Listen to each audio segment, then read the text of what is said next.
Alright, welcome to video number 5. We're going to talk about executing a session. This video is kind of like optional because you're building the game. You may not use this. You may want to, you may not want to. But this is really useful to understand how the judges will be playing your game or how other people you want to get feedback from. And we have a bunch of other tools too that might be really helpful as well. So let me go to kind of the heart of the matter and talk about how the judges will play your game. Once you upload the build to our system, it'll be here. They'll have the option to hit run session, as I showed you in the previous video. They'll do that, and that's going to take them to this particular screen, or to you, or to whoever you send this to. We have the option, and they're going to do this, hopefully, they listen to me. They're going to turn on their webcam and mic. Because I'm recording with OBS right now as well, I set up the OBS virtual camera, so you can change your sources here, and you can turn on your camera. So cool. I really recommend looking for this green little thingy because otherwise sometimes like the mic's not coming through or some other setting isn't right. So just be aware. Let's go ahead and start a session. I'm gonna add that our system takes care of everything. We know where the executable is. You don't have to do anything special here. You don't have to add any special files. We just kind of automatically detect the entry point of the game. And let's go ahead and play this game a short hike. So I'm gonna go do that. And it takes a second, launches the game, and here we are. So I'm going to be kind of verbose, as you'll see in the session that this generates what is actually happening in the background. So now I can just kind of play the game. Let's go ahead and play the game a little bit here. Cool. I'm not sure where I'm at. I'm just going to get a little bit of data, a little bit of gameplay data into the system. It's pretty fun.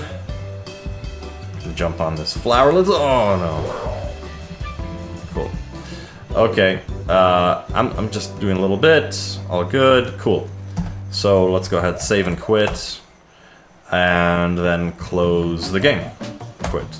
So our system will automatically detect that the game has been ended, and we'll start to upload all of the different artifacts that we've captured. You can see it's uploading 4 artifacts right now. The log. Gonna upload the video as well, the input log, and a variety of other things. I'll also add that when we upload everything, our backend will post-process it and combine it. So if you go to the session right away, if you're testing it or playing or using this mode, you may not see everything right away. So you might want to wait a second. You can actually go into the sessions view and you can see it'll say it's processing or what have you. If it's not, then it's pretty likely done. So you can click on that, and now this is the session that we captured. I'll kind of point out, right, it's going to be showing me in the keyboard everything that I'm doing, so you can see what the user is doing.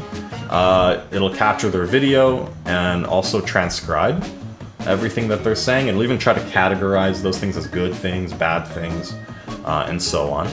And it'll even show you kind of what their mouse is doing, and all that stuff. If you want to download the files that are related to the session, you can go into this tab here. You can see the different files. Sometimes there's archived files because we post-process. You can download those separately as well. For example, if you wanted just the pure screen capture without that overlay combination. We also have the ability to reprocess the session if something goes wrong, or re-transcribe the session if the transcription kind of sounds off or is kind of weird or something. So, lots of ways to play, only one way to win. I guess there's no way to, whatever, it's a game. So, one last thing, you can set the session to public if you set this here, and then by copying the session URL, you can now go to, say, a incognito tab or something, right? And then this will be visible publicly on the internet. So if you do that, without that, nobody can watch it except for the people who are members in your project.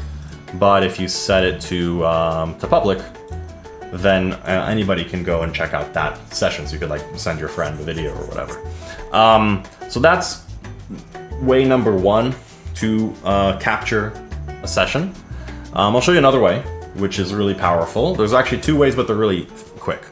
So, another thing, when somebody captures a session, you'll see that session pop up in the summary, in the the dashboard. It'll even have a little summary that tells you kind of a little bit about what happened in the session, and also all the annotations are here, so you can kind of see things at a high level, and even just look at, I only want to see the issues, right? And it'll show you just the issues.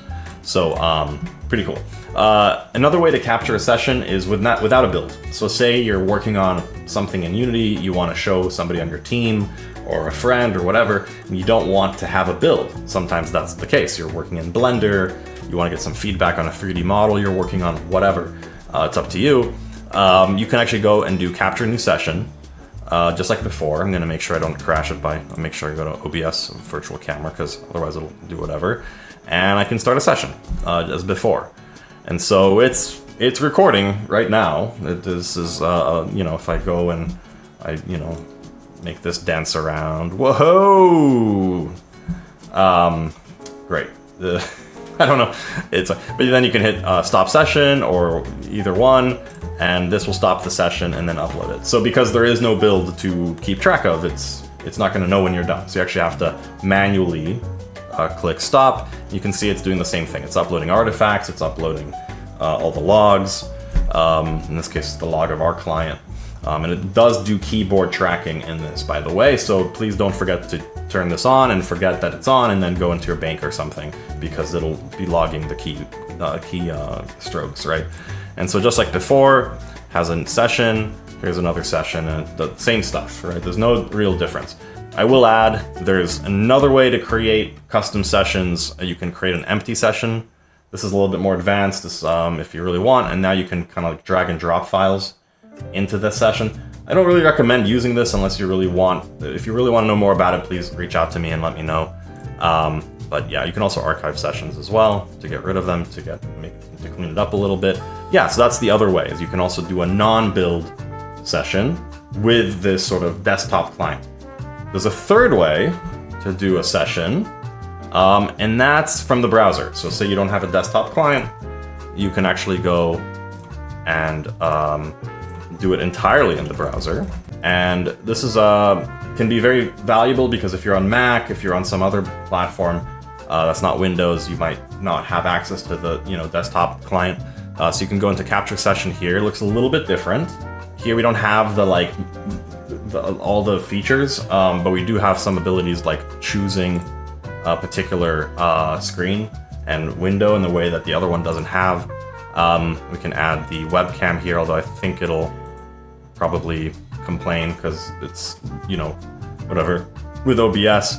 But this is one last way to do. I'm not going to capture it because it's going to be a little bit busted with, the camera conflicting with OBS, but you can see there's kind of one last way to do sessions, and it's all the same stuff applies here, and it'll give you the ability to capture sessions entirely from the browser, no build. This is the most flexible one, although I do recommend keeping sessions captured with this mode under 30 minutes. The other ones don't have limitations, but this particular mode can be a little bit fragile once you get past 30 minutes, which we'll be fixing soon, but just keep that in mind.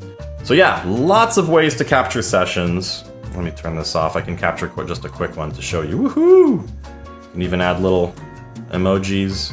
Start to kind of do this thing. Stop the session. Great. It's done.